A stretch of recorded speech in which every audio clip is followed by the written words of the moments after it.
you? How are you? How are you? Isn't this incredible? Yes. How has your time in Africa been so far? Incredible, unforgettable. What is the message you want to send to the world on behalf of your husband's administration with this trip? That we care, and we want to show the world that we care.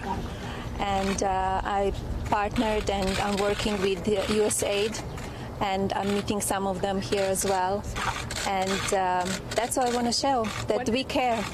Do you plan to push for more funding for USAID when you get back? Sorry? Do you plan to ask your husband for more funding for USAID when you get back?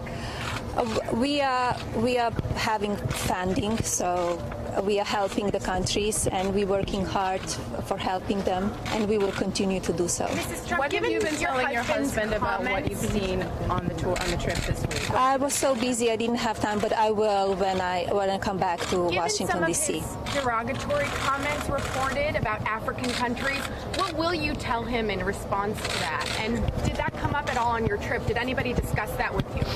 Nobody discussed that with me, and I never heard him saying those comments. And that was an anonymous source, and I would leave it at that. Back home, Me Too is a huge debate, and your husband says it's a tough time for men. Given that your trip here has centered on children and girls, what do you agree with him? Well, I would say that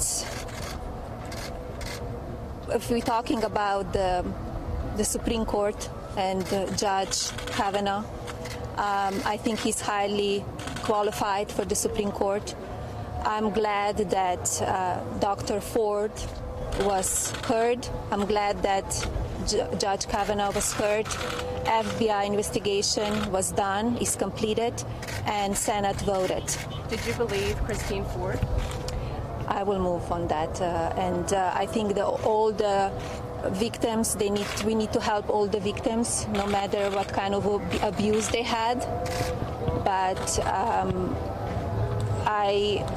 I'm against any kind of abuse or violence. Mrs. Trump, can you describe your role advising your husband? Some people interpret some of the decisions you've made, such as coming to Africa, and some of your tweets as a way of sort of not necessarily undermining, but poking at him a little bit, trying to influence him. Can you describe that? Well, I don't always agree what he tweets. And I tell him that. I give him my honest opinion and honest advice.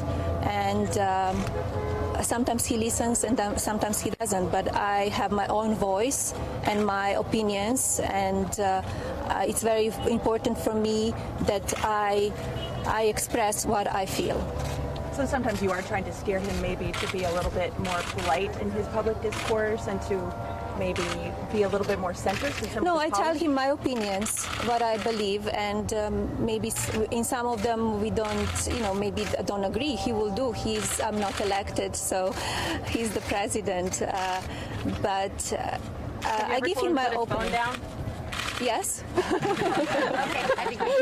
Thank you guys for helping today. And yesterday, there's been some discussion about your hat yesterday. You know what? Today, we just completed an amazing trip. We went to Ghana, we went to Malawi, we went to Kenya. Here we are in Egypt. I want to talk about my trip and not what I wear.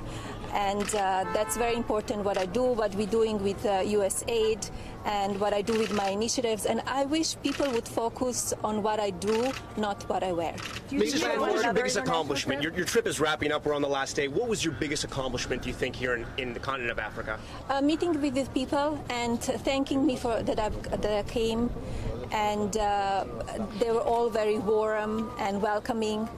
And I saw successful programs that USAID is providing to the countries, and we are helping them on the journey for self-reliance. Are you planning any other trips like this going forward? Any other international trips like this? First, we need to come home, and then we will plan maybe another one. Thank you guys. I appreciate it. Thank you.